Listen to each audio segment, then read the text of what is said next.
बघेलखंड बांधवगढ़ में भगवान श्री कृष्ण के एक भक्त हुए सैन नाई जी।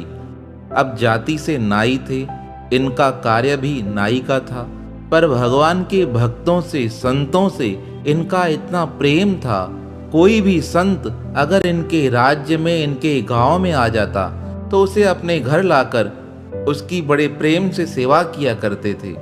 अब इनका रोज का नियम था, यह बघेलखंड बांधवगढ़ के महाराज वीर सिंह के पास भी उसकी सेवा करने जाते थे, क्योंकि वीर सिंह वृद्धावस्था के कारण कुष्ठ रोग से पीड़ित थे।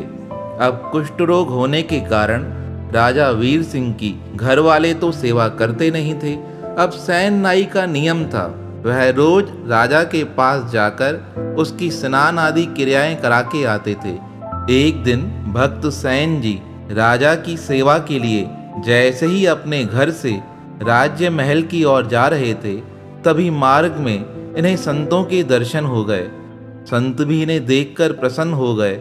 इन्होंने संतों से कहा, महाराज मेरे घर चलिए, मैं घर चल के आपकी सेवा करूंगा, आपको भोजन खिलाऊंगा। संत तो भक्त की बात पर प्रसन्न हो सैन नाई के घर पे आ गए। भक्त सैन ने सच्चे भाव से संतों की सेवा की। उस दिन यह संतों की सेवा में इतने रम गए कि इन्हें ध्यान ही नहीं रहा कि मुझे राजा की सेवा में जाना है। अब सारा दिन निकलने लगा, उधर परमात्मा को चिंता होने लगी, मेरा भक्त तो आज भक्तों और संतों की सेवा में इतना मस्त हो गया है, उसे ध्यान ही नहीं रहा कि उसे राजा की सेवा में जाना है। अगर यह राजा की सेवा में नहीं जाएगा तो राजा क्रोधित हो इसे दंड दे सकते हैं। ऐसा सोचकर भगवान श्री कृष्ण ने भक्त सैन का वेश धारण कर लिया और अब भगवान श्री कृष्ण नाई बन अपने हाथ में कैंची, उस्तरा, कंगा लेकर राज्य महल में आ गए। अब जैसे ही राज्य महल में पहुंचे, भगवान को नाई के रूप में देखकर राजा तो पहचान न सका। उसने सिर्फ सैन से इतना ही पूछा, सैन आज तुमने आने में देर कर दी है। तब भगवान श्री कृष्ण कुछ बोले नहीं, सिर्फ इतना ही कहा, महाराज कोई अति आवश्यक कार्य आ गया था, इसलिए मुझे आने में विलंब हो गया। राजा ने मुस्कुराते हुए कहा, सैन कोई बड़ी बात नहीं है, तुम मुझे स्नान आदि की क्रियाएं करा दो। अब तो सैन बने भगवान श्री कृष्ण ने राजा को अपने हाथों से स्नान कराया, राजा के शरीर पर मालिश की और भगवान का स्पर्श पाते ही उस राजा के सारे दुख दूर हो गए। थोड़ी देर बाद जब सारी क्रियाएं पूरी हो गई, सैन ने कहा, महाराज मुझे आज्ञा दीजिए, मुझे घर जाना है, अति आवश्यक कार्य है। राजा ने मुस्कुराते हुए अपने गले का हार उतारकर सैन को देते हुए कहा, सैन आज तुमने जैसी मालिश की है, ऐसा लगता है मेरा सारा दुख दर्द दूर हो गया है। मुस्कुराते हुए भगवान राजा से वह पुरस्कार लेकर वहां से चले गए। थोड़ी देर बाद भक्त सैन जब संतों की सेवा से निवृत्त हो गए, तब उन्हें याद आया कि मुझे तो राजा के पास राजा को स्नान कराने जाना था। तब वह भगते हुए राजमहल की ओर आने लगे। राजमहल के अंदर जैसे ही भक्त सैन प्रवेश कर रहे थे, राज्य के द्वारपालों ने कहा, क्या हुआ सैन नाई, आज क्या भूल कर आ गए हो? सैन ने कहा, कुछ भूला नहीं हूँ, सुबह से आया नहीं था, इसलिए सोचा राजा से मिलकर आऊं और उसे बताकर आऊं। किसी अति आवश्यक कार्य के कारण मैं आज सुबह आ नहीं पाया था। उसकी बातें सुनकर द्वारपाल हंसकर कहने लगे, सैन तुम सच्ची में भक्त हो, तुम्हें ज्ञान ही नहीं रहता, सुबह तो तुम होकर गए थे। पहले तो द्वारपालों की बातें सुनकर भक्त सैन को यकीन नहीं हुआ, पर वह जैसे ही राजमहल के अंदर गए, राजा को प्रणाम कर कहने लगे, हे महाराज मुझे क्षमा कीजिएगा, आज संतों की मंडली मेरे घर आ गई थी, इसलिए आज प्रातःकाल मैं आपके पास आ न सका। भक्त सैन की बातें सुनकर राजा वीर सिंह हंसकर कहने लगे, अरे भक्तराज क्यों मजाक करते हो, आज सुबह तुम मुझे स्नान भी करा कर गए, मालिश भी करके गए, देखो आज तुमने इतनी अच्छी मालिश की है, मेरे शरीर का कुष्ठ रोग दूर हो गया है और जो मेरे शरीर में पीड़ाएं थी वह पीड़ा भी सारी समाप्त हो गई है। जब भक्त सैन ने राजा के मुख से ऐसी बात सुनी तो उनके आंखों से पानी आने लगा। राजा पूछने लगे, भक्त सैन क्या हुआ, क्यों रोते हो? तब भक्त सैन रोते हुए कहने लगे, महाराज आज मैं आपके पास प्रातःकाल नहीं आया था। आज जो मेरे स्थान पर आपकी सेवा करने आए थे वह मेरे राघवेंद्र सरकार श्री कृष्ण थे। वह मेरा भेष धारण कर आपकी सेवा करके गए हैं। जब भक्त सैन के मुख से राजा वीर सिंह ने यह बात सुनी तब वह अपने सिंहासन से उठकर भक्त सैन के चरणों में गिर पड़े और कहने लगे, आज मैं धन्य हो गया। तुम्हारे रूप में भगवान मेरी सेवा करके गए हैं, इससे अधिक मुझे क्या चाहिए। हे भक्त सैन, हमारा राज्य सदा तुम्हारा ऋणी रहेगा। आज के बाद तुम्हें इस प्रकार राज्य महल में आने की आवश्यकता नहीं है। मैं स्वयं तुम्हारे दर्शन करने आऊँगा। आज तुम्हारी कृपा से मुझे भगवान का स्पर्श प्राप्त हुआ है। अब तो राजा ने भी भक्त सैन को अपना गुरु बनाकर उनसे नाम की दीक्षा धारण कर ली। अब तो सारे समाज में भक्त सैन की कीर्ति फैल गई, पर महापुरुष तो नाम कीर्ति से हरदम अलग रहते हैं। सैन अपने राज्य को छोड़कर एकांत की ओर चले गए। कहते हैं एकांत में आकर भक्त सैन ने परमात्मा का सिमरन भजन और अधिक बढ़ा दिया। शरीर की अंतिम अवस्था आ गई। भगवान श्री कृष्ण भक्त सैन को लेने आए। तब सैन ने मुस्कुराते हुए भगवान श्री कृष्ण से पूछा, हे भगवान, आपने मेरे लिए नाई का वेश धारण किया है। आप भक्तों के ऊपर कितना उपकार करते हैं, मैं आपका यह ऋण कैसे उतार सकता हूँ। तब श्री कृष्ण ने मुस्कुराते हुए कहा, हे भक्तराज, तुम्हें किसी प्रकार का ऋण उतारने की आवश्यकता नहीं है। मैं खुद तुम्हारा ऋणी हूँ। तुम इतना प्रेम करते हो, तुम्हारा संतों से प्रेम है, भक्तों से प्रेम है। तुम जैसे भक्तों के लिए मैं कुछ भी करने को तैयार रहता हूँ। हे भक्तराज, तुम जो मांगना चाहो मुझसे मांग सकते हो।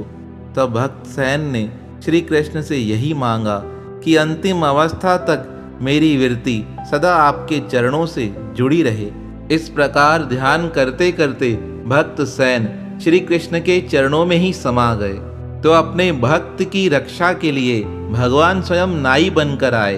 हाथ में कंगा लिया, कैंची ली, उस्त्रा लिया। अपने हाथों से राजा की मालिश करके गए। अपने भक्तों के लिए श्री कृष्ण कुछ भी बनने को तैयार हो जाते हैं। ऐसे भक्त वसल भगवान के पावन श्री चरणों में हमारा बारंबार प्रणाम है। किसी गांव में एक मंदिर था। मंदिर के पुजारी और उनकी पत्नी भगवान के सच्चे भक्त थे। प्रतिदिन पति पत्नी मंदिर की सफाई करते, पूजा अर्चना की सामग्री जुटाते और मंदिर में आने वालों को भोजन कराते थे। वह दोनों निसंतान थे। जब भी ओणम का त्यौहार आता वह उदास हो जाते। पुजारी की पत्नी तरह तरह के स्वादिष्ट पकवान बनाती। उसके हाथ की बनी सांभर, रसम, औलन, अवियल बहुत मज़ेदार होती थी। पूरे गांव के बच्चे अपने आप उसके घर चले जाते थे। जाते समय वह बच्चों को शक्कर पुराट देती थी। यह व्यंजन केले के चिप्स में गुड़ लगाकर बनाया जाता है। इसी तरह दिन बीत रहे थे। एक बार एक ब्राह्मण उस मंदिर में आया। वह गरीब अपनी बेटी की शादी के लिए धन एकत्रित कर रहा था। मंदिर में भोजन मुफ्त मिल रहा था, इसलिए उसने सोचा मंदिर में जाकर भोजन कर लूं। पर भोजन करने से पहले उसके मन में विचार हुआ, बहुत थक गया हूँ, इसलिए नज़दीक वाले कुंड में स्नान करके आता हूँ। ऐसा सोचकर वह नज़दीक के कुंड में गया। उसके हाथ में जो धन की थैली थी उसने वहाँ अपनी थैली कुंड के पास में रख दी। स्नान करके लौटा तो थैली वहाँ नहीं थी। उसने सबसे पूछा, परंतु किसी को भी थैली का ज्ञान नहीं था। भगवान जाने थैली जमीन निगल गई या आसमान खा गया। बेचारा रोता रोता अपने गांव लौट आया। कुछ समय बाद पुजारी की पत्नी झाड़ू लेकर सफाई करने गई तो देखकर हैरान हो गई। वहां उसे एक थैली मिली। अब वह थैली किस प्रकार प्राप्त हुई हम आपको यह बताते हैं। जहां उस ब्राह्मण ने थैली रखी थी उस थैली के ऊपर एक गाय गोबर करके चली गई थी। गोबर में ढके रहने के कारण ब्राह्मण अपने पैसों की थैली को ढूंढ नहीं सका था। लेकिन जैसे ही पवित्र ब्राह्मण की पत्नी ने वहां सफाई की तो उसे वह थैली प्राप्त हो गई। अब पुजारी की पत्नी ने बहुत प्रयास से ब्राह्मण की अमानत को अपने पास संभाल कर रखा। उसने एक बार भी उस थैली को खोलकर देखा नहीं। संयोग से कुछ माह पश्चात वह ब्राह्मण पुनः उस गांव में आया। धन की थैली खोने के बाद उसकी परेशानी बढ़ गई थी। पुजारी ने उसे सच्चे भाव से भोजन करा, उसे उसकी धन की थैली के बारे में बताया। अपनी धन की थैली को देखकर ब्राह्मण आश्चर्यचकित हो गया। वह पुजारी की स्थिति को देखकर कहने लगा, तुम इतने निर्धन हो, उसके पश्चात भी तुमने इस थैली से थोड़ा सा भी धन उठाया नहीं, क्या कारण है? तब वह पुजारी कहने लगा, मैं भगवान के मंगल विधान पर प्रसन्न होता हूँ, मुझे किसी चीज़ की आवश्यकता नहीं है। तब वह ब्राह्मण खुश होता हुआ उस पंडित और पंडिताइन को कहने लगा, इस धन पर तुम्हारा भी अधिकार है, क्योंकि यह तुम्हें प्राप्त हुआ है। इस धन को तुम अपने पास रख लो। तब पंडिताइन कहने लगी, इस धन पर हमारा कोई अधिकार नहीं है, हमें यह धन नहीं चाहिए। हम परमात्मा की सेवा करते हैं, उसी में बड़े प्रसन्न रहते हैं। अगर आप प्रसन्न हो तो हम पर एक कृपा कीजिए। हमारे इस जीवन में हमें कोई संतान प्राप्त नहीं है। अगर आप आशीर्वाद करेंगे तो आपकी कृपा से मुझे अवश्य पुत्र की प्राप्ति होगी। ब्राह्मण ने प्रसन्न होकर उसे वरदान दिया, अगले ही वर्ष तुम्हें एक प्रतिभाशाली पुत्र की प्राप्ति होगी, तुम उस विद्वान की माँ बनोगी। ऐसा कहकर ब्राह्मण लौट गया। अगले वर्ष पुजारी की पत्नी ने अपने मन की मुराद पाई। उनके घर में एक पुत्र का जन्म हुआ। जानते हो वह पुत्र कौन था? उनके यहाँ मलयालम के प्रसिद्ध कवि श्री कुंजन नंबियार ने जन्म लिया। कहते हैं इस कवि की तुलना किसी से नहीं की जा सकती है। मलयालम भाषा के जानकार इनकी कविताएं अवश्य पढ़ते हैं। वह इतने विद्वान थे, बड़े बड़े लोग उनके श्री चरणों में नतमस्तक हो जाते थे। इस कहानी का सार बड़ा दिव्य है। संसार में लोभ नहीं करना चाहिए। जो लोग दूसरों का भला करते हैं, परमात्मा स्वयं आकर उनका भला करके जाते हैं। जिस प्रकार पंडित और पंडिताइन ने सच्चे मन से सारा धन ब्राह्मण को लौटा दिया और ब्राह्मण ने इसके बदले सच्चे मन से आशीर्वाद देते हुए कहा, तुम्हारा भला होगा, और उनका इस प्रकार भला हुआ। आज सारे विश्व में कवि कुंजन नंबियार के माता पिता को बड़े गर्व के साथ जाना जाता है। तो ऐसी कृपा हो जाती है परमात्मा की जब व्यक्ति का मन बड़ा पवित्र और सच्चा होता है। इसलिए हर कर्म से पहले अपने मन को पवित्र रखें और यही विचार करें, जो प्राप्त है वही पर्याप्त है।